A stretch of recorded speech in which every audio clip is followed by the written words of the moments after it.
que nos presenta la segunda carta de Pedro y la carta del apóstol Judas. A Judas lo vamos a ver ya por la lección 9 más o menos, apenas vamos en la segunda.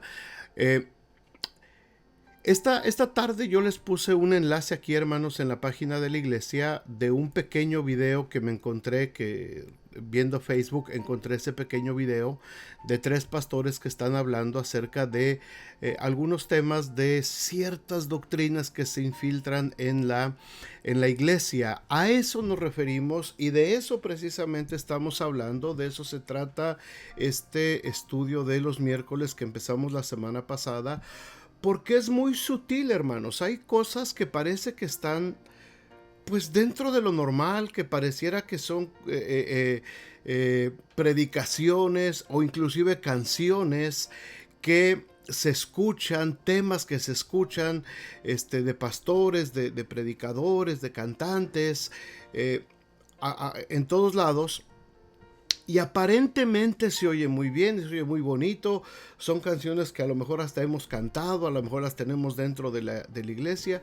Y muchas veces no nos damos cuenta de lo sutil que es este engaño, de lo sutil que puede ser una distorsión de la correcta doctrina que la Biblia nos está enseñando.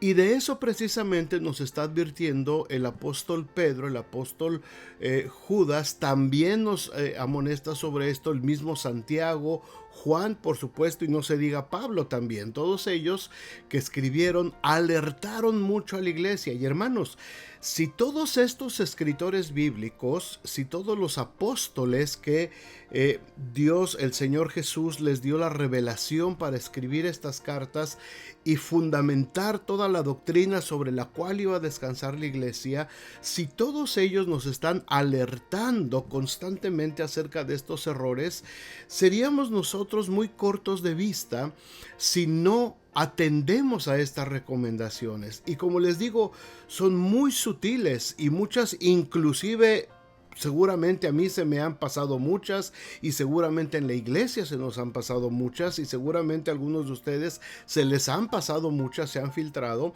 Por eso es tan importante estar constantemente escudriñando la palabra de Dios. Solamente hay una manera de poder refutar todas estas doctrinas y todas estas corrientes que se van infiltrando dentro del cristianismo constantemente.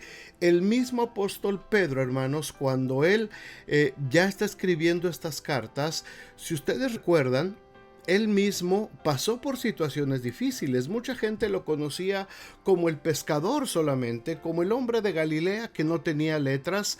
Decían, ¿de dónde tiene tanta sabiduría?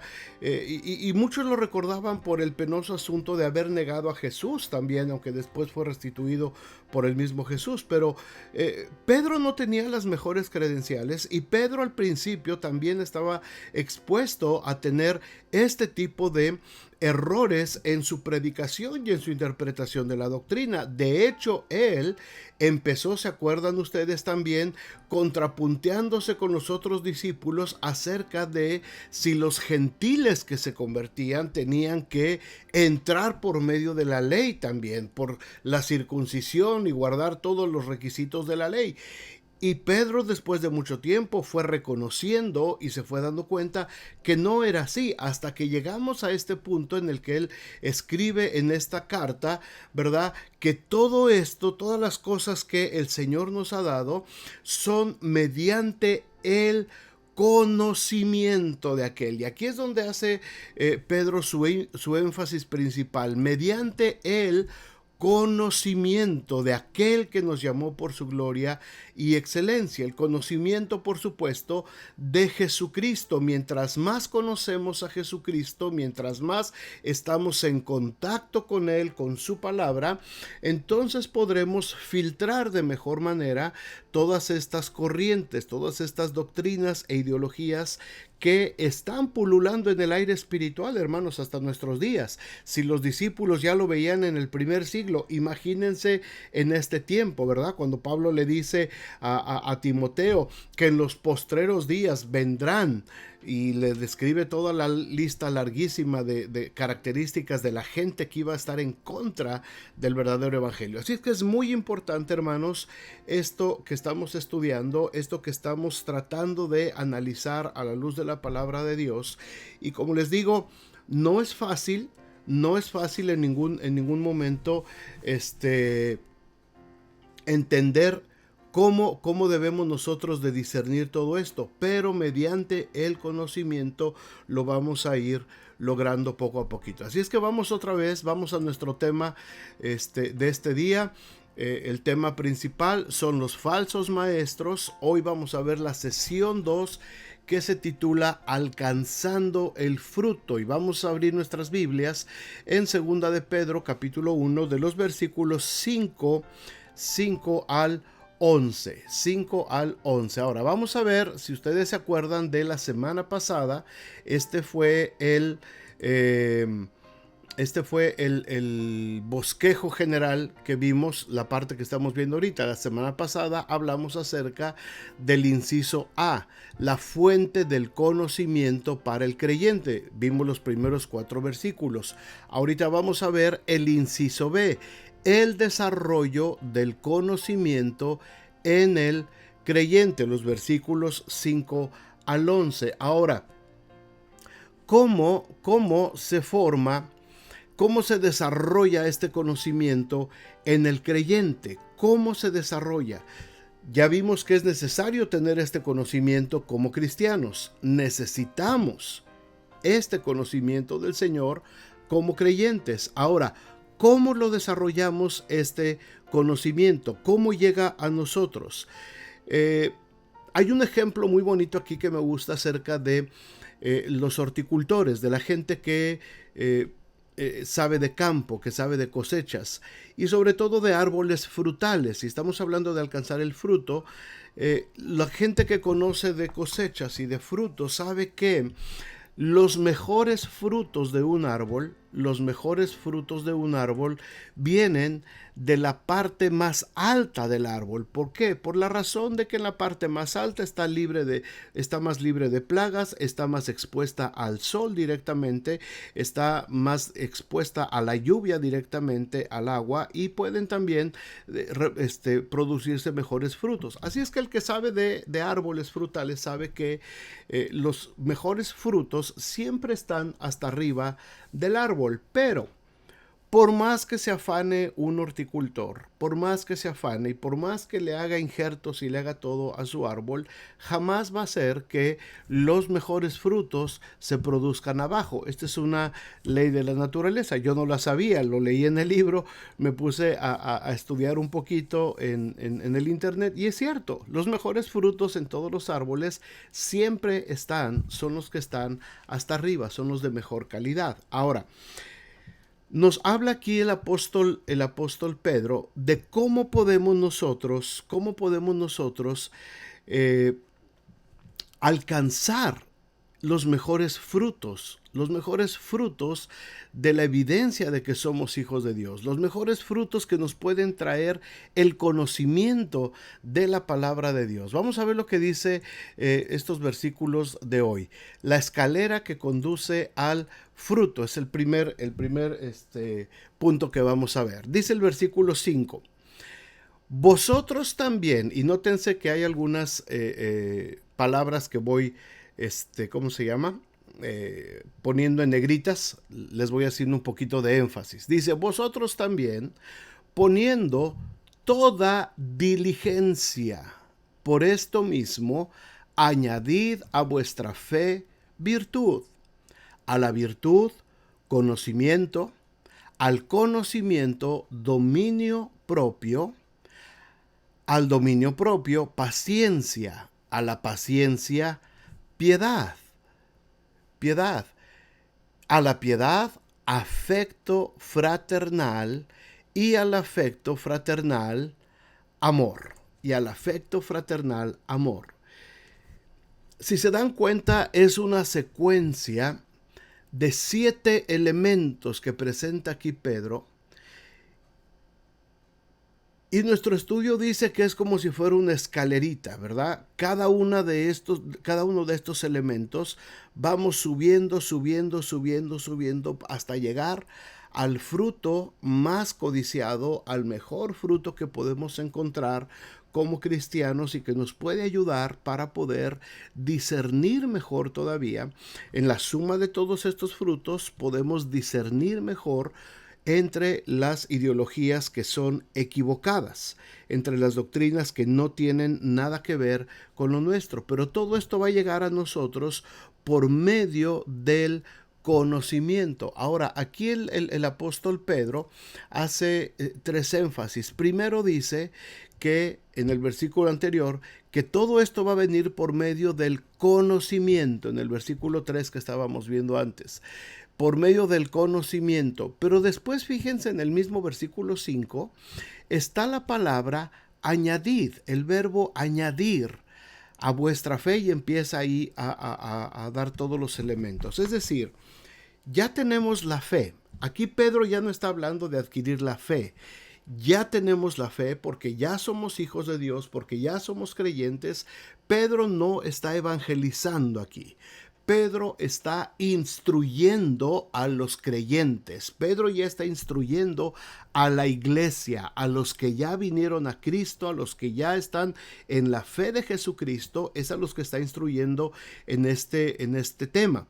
Así es que dice, ya tienen la fe, muy bien, gracias a Dios, ya son salvos por fe, justificados por la fe, tenemos vida eterna, tenemos paz para con Dios por medio de Jesucristo, muy bien, ya tienes la fe. Ahora, como cristiano, con toda diligencia, es decir, tienes que ponerte muy, muy ágil y tienes que ponerte muy listo y tienes que echarle todas las ganas, con mucha diligencia, con mucha prestancia. Dice, tienes que empezar a añadir. Y me interesó mucho lo que dice respecto de esta palabra añadir. Déjenme leérselos literalmente. Dice la etimología, es decir, la historia de la palabra, del término añadir, es fascinante. Viene de un vocablo, ahí se los puse entre paréntesis, que dice joregos. Es un vocablo, por supuesto, del griego, joregos, tomado del teatro y de las fiestas de drama que se celebraban en la antigua Atenas, en Grecia. Dos famosos poetas trágicos del siglo IV antes de Cristo, Sófocles y Eurípides, creaban y presentaban dramas que requerían de coros cada vez más grandes y más costosos. Los ciudadanos ricos y prominentes, que eran los joregos, así se les llamaba a los que tenían dinero, a los que tenían poder, a los que podían pagar todo esto, a los joregos ricos y prominentes de aquel entonces, parece que competían ellos por mostrar su generosidad, con objeto de patrocinar las extravagantes puestas en escena. Posteriormente, la misma palabra joregos dejó de referirse a los ciudadanos ricos o prominentes y tomó el significado de muy generoso. Aquí Pedro emplea la forma verbal que se deriva de este sustantivo. A propósito, esta es la única vez que se usa en el Nuevo Testamento. Fíjense qué interesante. Esta palabra añadir en este concepto, como lo estamos viendo aquí, es la única vez que se menciona en todo el Nuevo Testamento. En los 27 libros del Nuevo Testamento solamente se menciona esta palabra joregos una sola vez, traducida como añadid. La palabra señala que el creyente no puede satisfacerse con solo hacer lo mínimo. Tiene que ser generoso, fértil, muy productivo, abundante en su adquisición de estas 7 virtudes que está mostrando aquí, que está describiendo el apóstol Pedro. Es decir, les está diciendo a los hermanos, ustedes también, hermanos, pongan todo su esfuerzo, es decir, pongan sus 5 sentidos, pónganse con todo el entusiasmo del mundo, y a esto tienen que añadir de manera generosa, tienen que ser muy vastos, tienen que ser no con lo mínimo, no lo justito. Por ahí tengo un video ahí en la página de YouTube que se llama Cristianos Justos o Justitos, y hablo precisamente de eso en ese pequeño devocional, de que muchas veces el cristiano se conforma solamente con lo justito, con lo mínimo.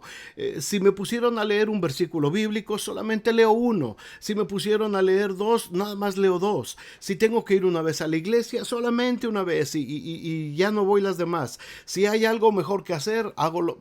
Muchas veces el cristiano hace solamente lo mínimo, lo justito en su vida cristiana, y después tenemos problemas, y después nos sentimos frustrados, y después vienen los fracasos, y después viene el abandono de la palabra de Dios, porque nos acostumbramos a ser muy miserables en lo que le damos al Señor. Y esta palabra que estamos viendo aquí, que nos presenta Pedro, la palabra joregos, significa que tenemos que hacer esto de manera abundante, tenemos que ser espléndidos, tenemos casi que competir sanamente entre nosotros mismos para poder ir añadiendo cada una de estas virtudes que nos presenta el apóstol.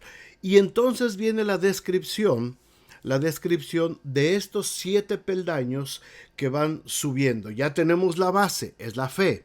Tenemos una primera base que es la fe, ahí está el cimiento, pero sobre esta fe tenemos que ir añadiendo poco a poco cada uno de estos elementos. Vamos a verlos rápidamente. ¿Cuáles son esos elementos? La escalera que conduce al fruto máximo. Los primeros 5 elementos, o las primeras 5 cosas que nos presenta aquí Pedro, tienen que ver con nuestra vida personal, tienen que ver con nuestra actitud personal, con lo que nosotros somos primeramente. Número 1 dice que a nuestra fe tenemos que añadirle virtud.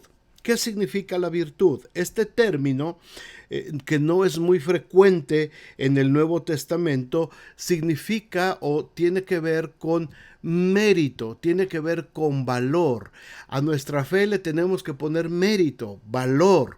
Tenemos que ponerle excelencia. Excelencia. Cuando se refiere a Cristo, la palabra se usaba para expresar el uso correcto o apropiado de algo. Es decir, la excelencia es el uso apropiado de lo que tenemos. ¿Tienes fe? Muy bien. Ahora, aprende a usar tu fe. Aprende a usar esa fe de manera totalmente excelente. La idea que presenta aquí el escritor es, por ejemplo, un cuchillo. Tú tienes muchos cuchillos en casa, todos tenemos cuchillos en casa. Qué frustración, hermanos, qué frustración es encontrarte en tu casa con un cuchillo cuando lo necesitas y encontrarte que es un cuchillo que no tiene filo, que no tiene el suficiente filo, que está medio chato, que a lo mejor está todo dañado, y cuando quieres empezar a cortar, cuando quieres cortar algo duro, quieres cortar carne o algo que requiere de más fuerza, resulta que el cuchillo te frustra. Muchas veces, no sé si les ha pasado a ustedes, pero a veces dan ganas de agarrar ese cuchillo y aventarlo directamente a la basura y buscar otro que esté listo, que esté preparado, que tenga el mérito, que tenga el valor, que tenga la excelencia, es decir, que se pueda usar de manera apropiada. Esa es la idea de este elemento, de la virtud. Cuando hablamos de virtud, cuando dice aquí el apóstol Pedro, a tu fe añádele virtud, es decir, que tu fe esté lista, que tu fe esté preparada, que tu fe esté bien afiladita para que cuando se necesite, entonces la fe como espada de 2 filos pueda cortar, pueda discernir, pueda entrar y hacer lo que tenga que hacer. La virtud, a nuestra fe añadirle virtud. La excelencia de un creyente, el propósito que Dios tiene en mente para cada uno de nosotros es que lleguemos a ser parecidos a Cristo. Nuestra vida debe de reflejar el atractivo de Cristo, el filo, ese filo con que el Señor corta con el pecado, con la maldad, corta con todo lo malo. Ahí ese es el filo, esa es la virtud a la que se refiere aquí el apóstol Pedro. Y después dice, primero a tu fe, añádele virtud. Ya le pusiste virtud, ya le sacaste filo a tu fe, ahora añádele conocimiento. Ahora añádele el conocimiento. ¿Para qué? Para que con el conocimiento, a través del conocimiento, puedas discernir el bien y el mal. Ahora, aquí, hermanos, tenemos que tener mucha atención, mucha atención. ¿Por qué? Porque este conocimiento, al conocimiento que se refiere el apóstol Pedro, no tiene que ver necesariamente con emociones. No tiene que ver con un asunto de sentimientos. El conocimiento no tiene que ver con nuestras emociones. Es sabiduría, es sagacidad, conocimiento obtenido en el ejercicio práctico de la virtud, por supuesto. Por eso va en cadenita, por eso va encadenado. Cuando yo estoy bien afiladito por la virtud, entonces puedo empezar a adquirir este conocimiento.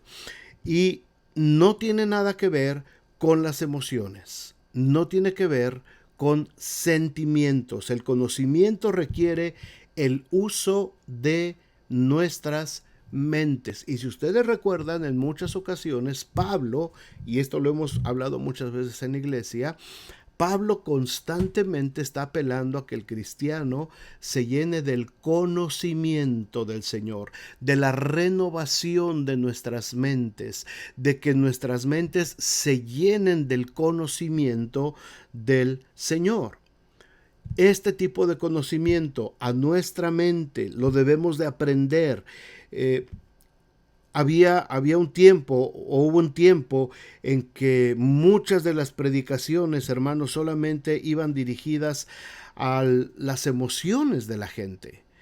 Y actualmente hoy lo podemos ver. Hay muchos mensajes, muchas predicaciones que apelan a las emociones de las personas. Nosotros somos de la rama pentecostal, nuestra iglesia, y muchas veces la iglesia pentecostés, tuvo esa fama, ¿verdad? De que apelábamos mucho a las emociones y la verdad es que sí, eran muchos cultos muy emocionales, muchas veces era gritos, sombrerazos y ruido por arriba, por abajo y ruido, y mientras más estaba la intensidad de la música y de los gritos y a más gritos, parecía que la cosa se ponía mejor y que había mucha unción y que, wow, qué tremendo servicio salimos. ¿Y qué aprendiste? ¿Qué conocimiento adquiriste? Saliste exhausto, saliste bañado en sudor, saliste cansado de los brazos y de los pies. Al día siguiente no puedes ni levantarte porque estás todo adolorido de todo lo que brincaste y de todo lo que danzaste y de todo lo que aplaudiste y gritaste, te quedaste hasta sin voz. Y tu mente, ¿qué conocimiento adquirió?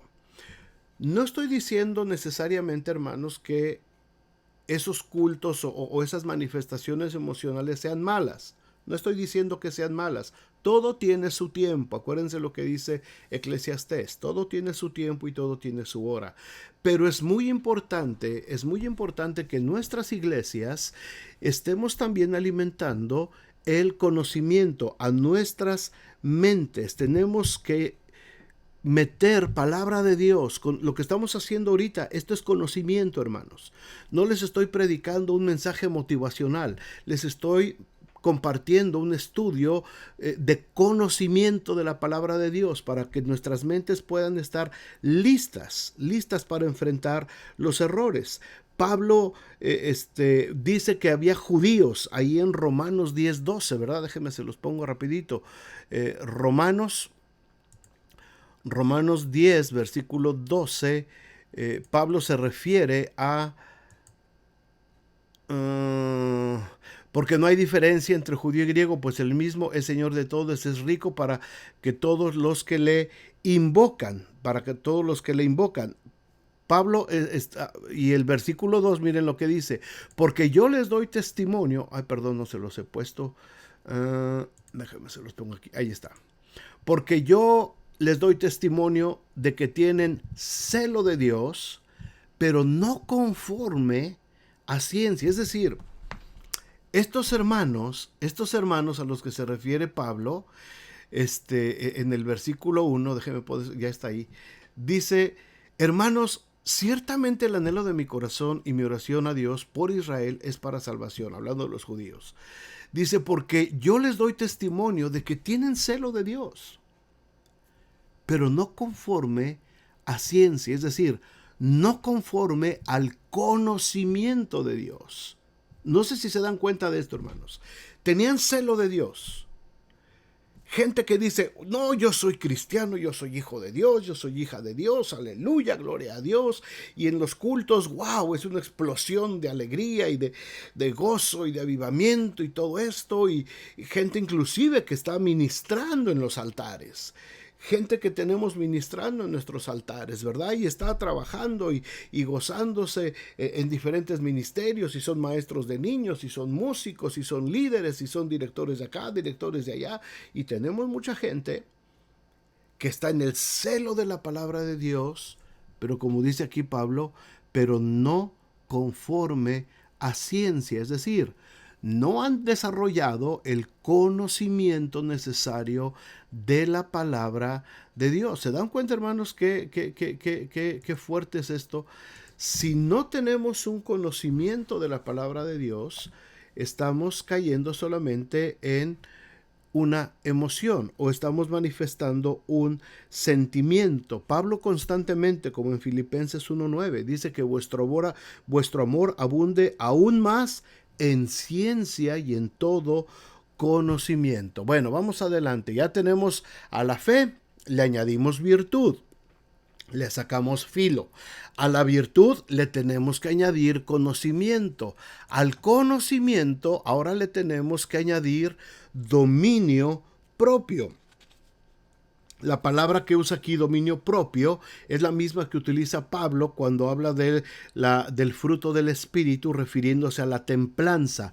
Es el sentido básico de poder controlar, de poder tener control de nuestras emociones y de nuestra voluntad. Hermanos, no sé ustedes, pero muchos de los cristianos, y me incluyo yo, somos muy viscerales, muy viscerales, muy viscerales. Es decir, reaccionamos con las vísceras antes que con el entendimiento. Nos enojamos a la primera. Porque alguien dijo algo, ¡boom! Ya nos enojamos, ya nos molestamos, ya hicimos un escándalo, ¿verdad? En la casa, en el matrimonio, cualquier cosa, por insignificante que sea, se convierte en un detonante para un problema familiar, para un problema matrimonial.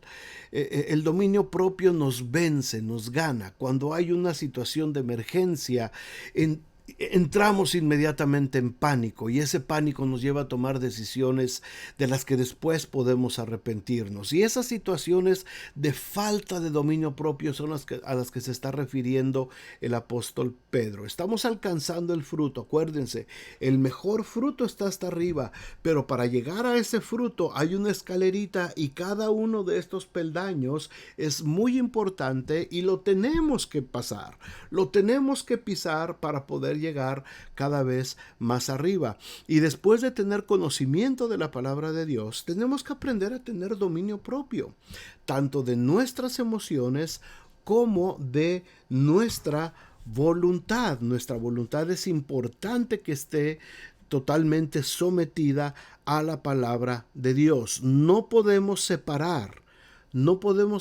la ética, es decir, nuestro comportamiento, de la doctrina. Así es que tenemos que aprender a tener ese dominio propio. Yo sé que a todos nos cuesta trabajo, y yo sé que todos tenemos áreas, unos de una manera, otros de otra, pero esta es la fórmula, hermanos, que tenemos que ir trabajando en ellas. Por eso dice el apóstol Pedro al principio, lo dijimos, ¿verdad? Hermanos, ustedes con mucha diligencia tienen que añadir, es decir, ser generosos en todo esto que se está pidiendo que hagamos. Y esto va a ser para nuestro beneficio propio. Así es que a la fe, a nuestro cimiento, le sumamos la virtud, el filo. Una vez que estamos filosos, tiene que haber conocimiento del Señor Jesús. Una vez que hay conocimiento, eso nos va a ayudar a tener dominio propio. Después del dominio propio tendremos la paciencia. Viene la paciencia, la paciencia. Pedro agrega todavía este ingrediente, ¿verdad? Para los creyentes que ya son maduros, paciencia. Enseña que el cristiano debe de tener una actitud y un estado mental que no se mueve por las dificultades, las situaciones difíciles, las situaciones que nos provocan tribulación, no nos pueden afectar nuestra actitud como creyentes y el estado mental en el que el Señor nos ha puesto. No podemos dejar que nadie nos fuerce a rendirnos. Es la actitud y el estado mental que mantenemos como hijos de Dios. Resistimos a los ataques de afuera, los ataques que nos presenta el mundo, como los ataques que también provienen de nuestros propios deseos engañosos. El creyente maduro no se da por vencido. A eso se refiere la paciencia. La paciencia, a que sabemos no darnos por vencidos. Estamos en la misma actitud mental, haya o no haya problemas. Nos mantenemos iguales. Los problemas y las dificultades no nos alteran, no mueven nuestra fe, nos mantienen con paciencia esperando en el Señor. Pacientemente esperé al Señor y Él oyó pacientemente. El número 5 dice, es la piedad. La piedad es el número 5. ¿Qué se refiere con piedad? Porque este es un término así medio religioso. Ya hablamos mucho de esto en los domingos anteriores cuando hablamos de la serie El misterio de la piedad. Y hablamos de que pues es lo que Cristo hizo por nosotros, ¿verdad? Pero en este punto, en este contexto en el que está hablando Pedro, literalmente quiere decir rendir culto o adorar bien, la actitud reverente que busca complacer a Dios en todo y que establece su lealtad a Dios como una prioridad. Lealtad a Dios como una prioridad. No hay nada más importante que Dios en mi vida. No hay nada que le quite el primer lugar al Señor en mi vida, pero gran ganancia, le dijo Pablo a Timoteo en 1 Timoteo 6:6, gran ganancia es la piedad acompañada de contentamiento, lealtad a Dios, lealtad a Dios. Estas cinco características son las que tienen que ver con nosotros. Estas yo las tengo que desarrollar de manera personal, son para mí, nada más. Y yo soy el principal beneficiario, por supuesto, de todo esto. Las otras dos elementos que marca Pedro aquí tienen que ver con mi relación con los demás creyentes. Mi relación con los demás creyentes. La número 6 es el afecto fraternal. Afecto fraternal. Si ustedes se acuerdan, apenas terminamos el estudio de Primera de Juan. Y Primera de Juan, déjenme decirles, Primera de Juan 4:20. Busquen en sus Biblias y yo se los pongo mientras aquí rapidito. Primera de Juan 4:20. Dice, si alguno dice yo amo a Dios y aborrece a su hermano, es mentiroso. Pues el que no ama a su hermano a quien ha visto, ¿cómo puede amar a Dios a quien no ha visto? ¿Cómo puede amar a Dios a quien no ha visto? El amor fraternal era señal del verdadero discipulado, de los verdaderos discípulos del Señor. Era una marca distintiva que tenían, este amor fraternal. Y era una cualidad que estaba ausente en los falsos maestros. Los falsos maestros no aman a las ovejas.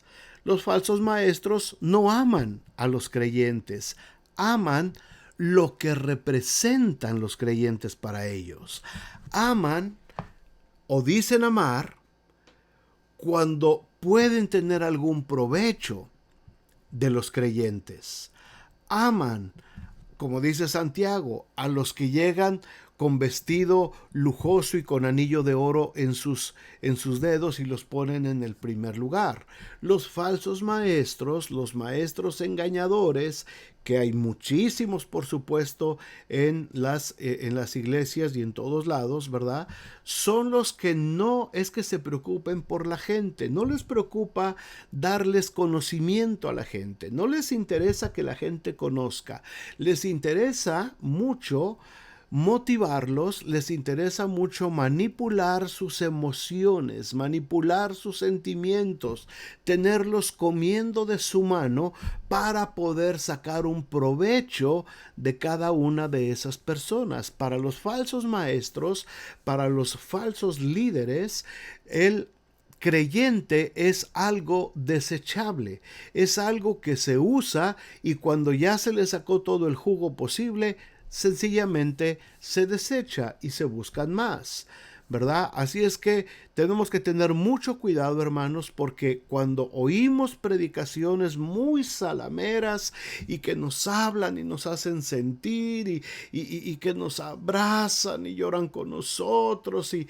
está bien, todos lo hacemos, pero hay que tener mucho cuidado porque hay lugares donde solamente se está constantemente manipulando las emociones para que la gente se convierta en dependiente emocional de ese tipo de líderes. Y entonces cuando tú eres dependiente emocional, si te piden que regales tu casa para la causa, la vas a regalar.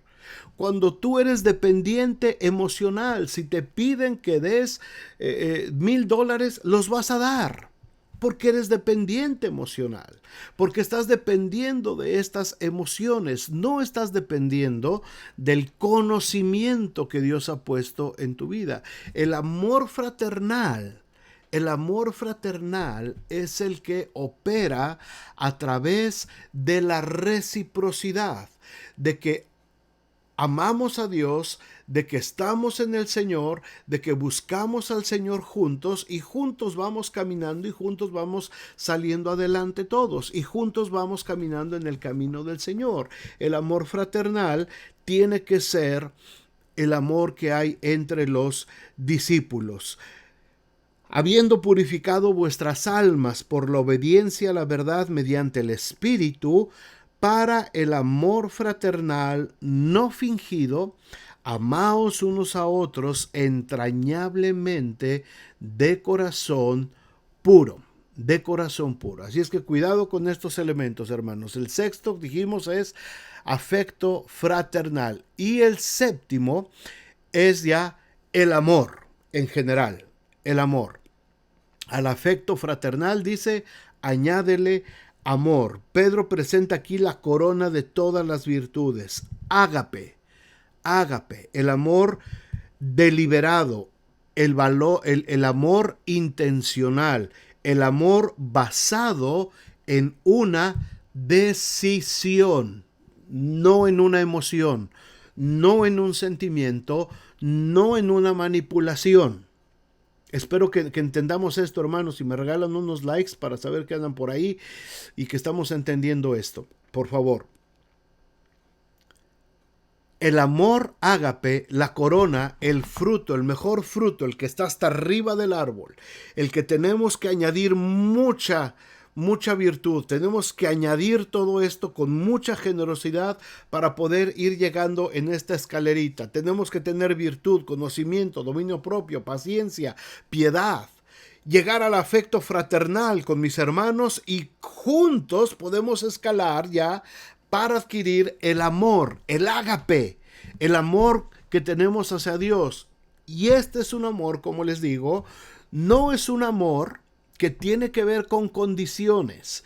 No es yo te amo si tú me amas. Yo amé a esa persona hasta que esa persona me desilusionó y me traicionó y entonces la dejé de amar. Yo amo cuando me aman. Ah, pero cuando no me aman, que se cuiden porque no me conocen. No, no, no, no, no, no, no. Ese es amor, eso no es amor para acabar pronto. Eso es un sentimiento diabólico, humano y carnal. El amor ágape es el amor incondicional. De tal manera amó Dios al mundo que dio a su Hijo unigénito. Ese es el amor. Ese es el amor. Amados, nosotros amamos a Dios porque Él nos amó primero. Ese es el amor.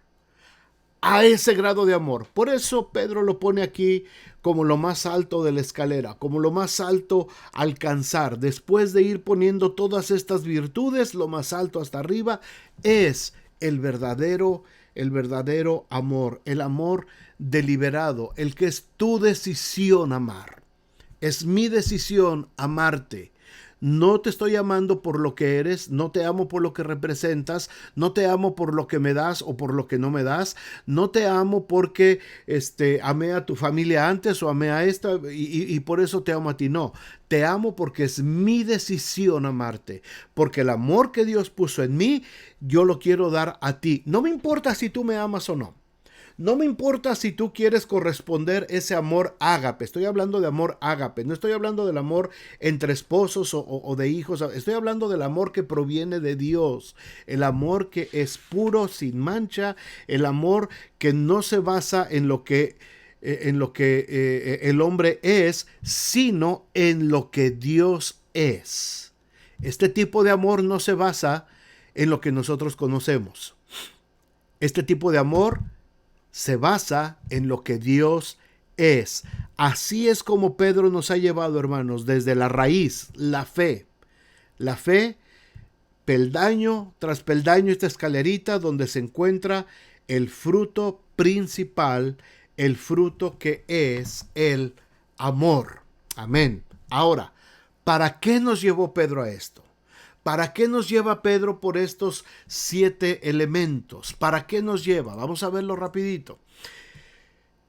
Versículos 8 al 11 del capítulo 1 de segunda de Pedro. Porque si estas cosas están en vosotros, ¿cuáles cosas? Las 7 que acabamos de ver.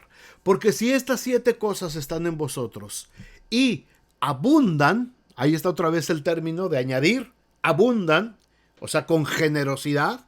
No las vas a dar con medidita, no las vas a dar, decimos en Puebla, yo no sé si en otro lado lo dicen y espero que no sea grosería, pichicateando, ¿verdad? Así apenitas, lo justito. No, no, no. Si estas cosas abundan, no os dejarán estar, no os dejarán estar ociosos y ni sin fruto en cuanto, y otra vez la palabra, al conocimiento de nuestro Señor Jesucristo. Versículo 9. Porque el que no tiene estas 7 cositas que acabamos de describir, el que no las tiene, tiene la vista muy corta. Es ciego, habiendo olvidado la purificación de sus antiguos pecados. Por lo cual, hermanos, tanto más procurad hacer firme vuestra vocación y elección, porque haciendo estas cosas, ¿cuáles cosas? Las que acabamos de describir, las 7 cosas. Haciendo estas cosas, no caeréis jamás, porque de esta manera os será otorgada amplia y generosa entrada en el reino eterno de nuestro Señor Jesucristo. Déjenme decirles rapidito para terminar 3 cosas respecto de estos versículos tan importantes. El versículo 8 enfatiza esto. Como cristianos, hermanos, tenemos que estar activos y dando fruto. Tenemos que estar activos y dando fruto. No podemos estar ociosos y sin fruto. ¿Cuándo me convierto en un cristiano ocioso? Cuando no tengo conocimiento de la palabra de Dios. Cuando estas virtudes, cuando estas 7 elementos no están siendo una realidad en mi vida, cuando no estoy amando como Dios me ha mandado a amar, cuando no estoy teniendo conocimiento de la palabra de Dios, cuando no tengo la virtud, el filo que necesito en mi fe, cuando no tengo paciencia, cuando no tengo piedad, cuando no tengo estos elementos, hermanos, soy un cristiano que se quedó solamente en el rudimento de la fe y me volví ocioso. Y no tengo fruto. Y lo único que voy a provocar va a ser una catástrofe en cualquier iglesia donde esté sembrado. Va a ser un desperdicio. Voy a hacer de esos frutos en un árbol que nada más están estorbando, que solamente están jalando recursos del árbol, están jalando nutrientes del árbol, pero no sirven para nada. Haciendo estas cosas en abundancia, vamos a impedir volvernos cristianos ociosos y sin fruto. La siguiente cosa en el versículo 9. Pedro está diciendo que el que no hace estas cosas, el que no practica estas cosas, está ciego, está corto de vista. ¿Por qué? Porque ya se le olvidó de dónde salió. Ya se le olvidó de dónde lo sacó el Señor. Ya se le olvidó todo lo que el Señor le perdonó. Ya se nos olvidó.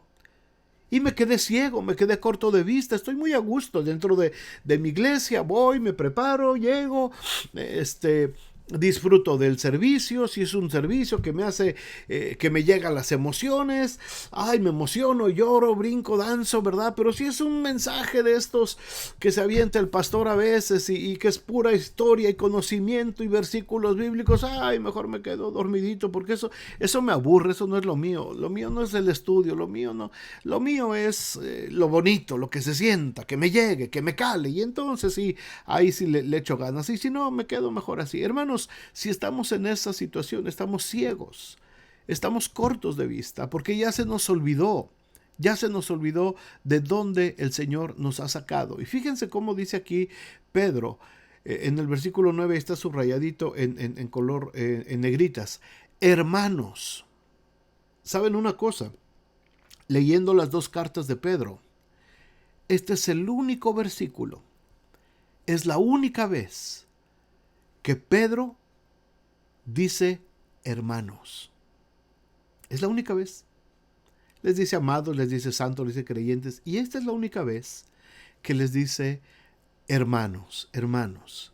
En un afecto, en una expresión muy fraternal, en una expresión muy amorosa, Pedro dice hermanos. Como Juan decía hijitos, ¿verdad? Aquí es la única vez que Pedro dice hermanos.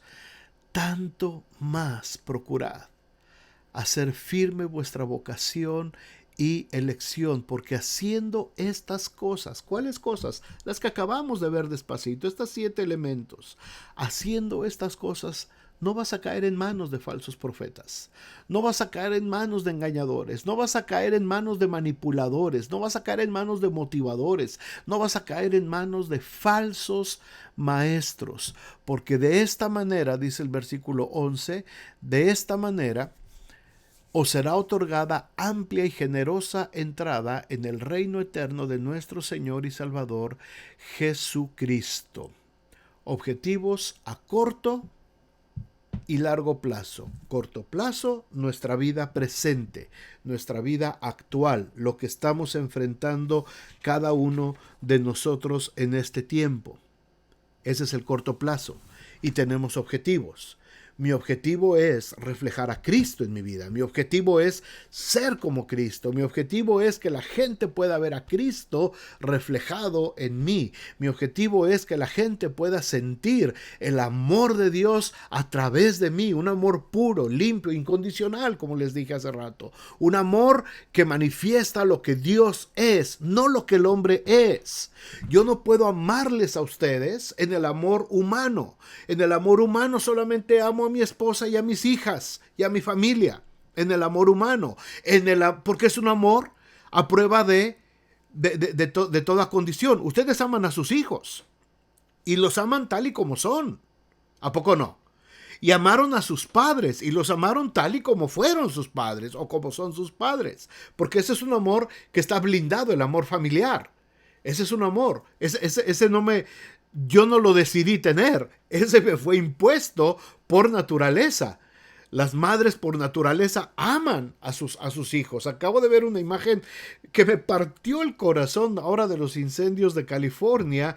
Está unido de una gallina, ¿verdad? Y están todos los huevitos ahí, todos carbonizados, y junto está la gallinita toda carbonizada también. Es impactante esa imagen.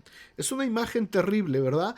Y dice el título ahí, el amor de una madre nunca va a dejar, nunca va a abandonar a sus hijos. La gallina se pudo haber ido, pudo haber corrido, ¿verdad? Pero estaban ahí sus huevitos que ella estaba empollando y ella prefirió morirse ahí juntamente con sus pequeños polluelos que estaban por nacer. Ese es el amor de padres que tenemos. Y ese amor no lo tienes que empujar mucho, ese lo tienes. Y para cada uno de nosotros, nuestros hijos, ¿para qué te cuento? Nuestros hijos son lo mejor del mundo. No hay nadie como mi hijo, como mi hija. Mis hijas, olvídate. Y cada uno de nosotros va a decir lo mismo, por supuesto, ¿verdad? Y probablemente nuestros hijos, pues no son las grandes luminarias, ni son la gran cosa, a lo mejor hasta andan en malos pasos, pero para nosotros, nuestros hijos, es el amor que les tenemos como padres. Ese amor no se empuja mucho, ese no lo tienes que empujar mucho, ese ahí está. Y el amor que tienes hacia tu pareja, bueno, ese puede variar un poquito, ¿verdad? Pero el amor a los hijos, el amor a los padres, es un amor que viene en nuestra genética. Pero el amor que viene de Dios para nuestros hermanos, para los demás creyentes, es un amor que tiene que nacer de una decisión propia. Yo decido amar. Y a ustedes les conviene que yo les ame en el amor que Cristo me da a mí. No les conviene que les ame en mi amor carnal, en mi amor de humano. No les conviene. Ni a mí me conviene que ustedes me amen en el amor del sentimiento, de la emoción. No sirve, hermanos.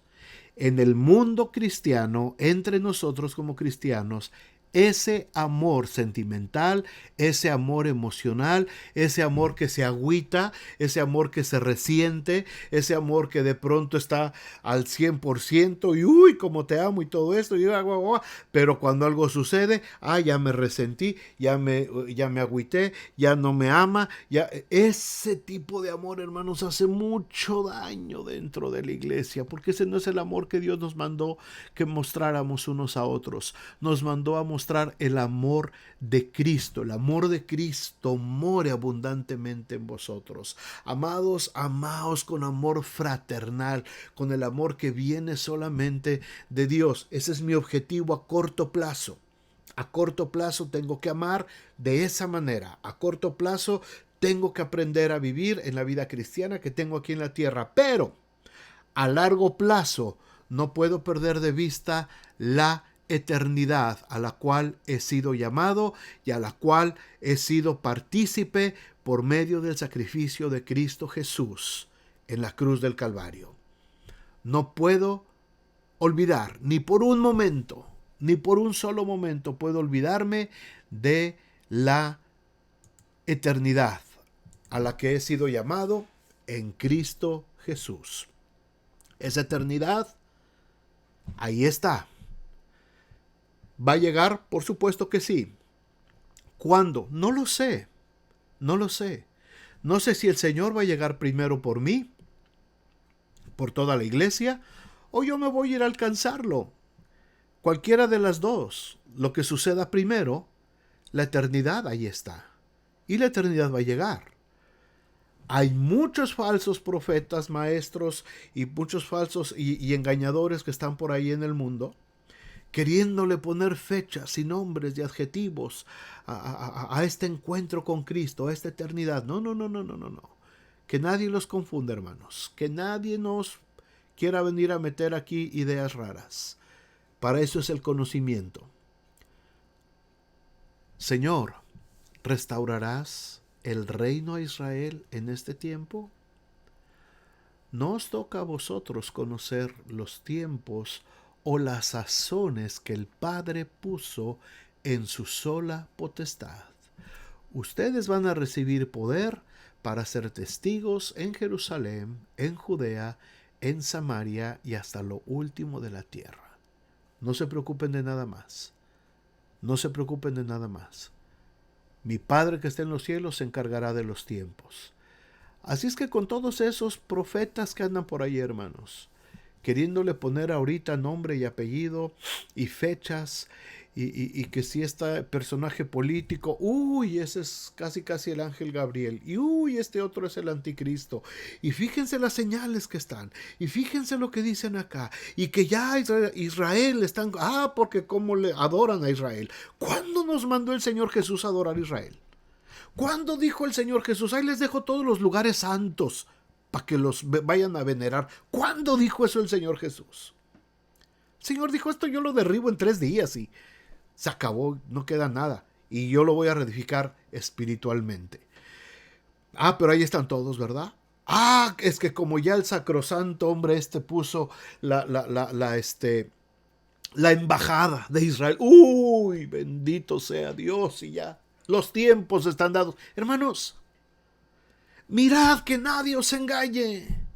Mirad que nadie les quiera contar cuentos. Por eso necesitamos el conocimiento de la palabra de Dios. Y en este conocimiento crecer, confiar, creer que el Señor está con nosotros y que el Señor es el único. Lo que Él ha dicho en su palabra es lo que va a suceder. ¿Cuándo? Como ladrón en la noche. Cuando nadie sepa cómo va a ser, entonces vendrá el fin. Mientras tanto, a trabajar por el Señor. Mientras tanto, amar como el Señor amó. Mientras tanto, a predicar el Evangelio como el Señor nos mandó a predicar. Mientras tanto, a escudriñar la Escritura para poder encontrar palabras de vida eterna para nosotros. Mientras tanto llega el día, tenemos que amarnos unos a otros. Y mientras tanto que llega el día, tenemos que ir añadiendo a nuestra fe la virtud y la paciencia y el dominio propio y el amor fraternal y poder llegar al conocimiento pleno de la palabra de Dios. Mientras tanto llega el día y que nadie nos quiera engañar con huecas sutilezas y filosofías e ideologías humanas. Amén. Amén. Vamos a orar, hermanos. Vamos a darle gracias a Dios. Vamos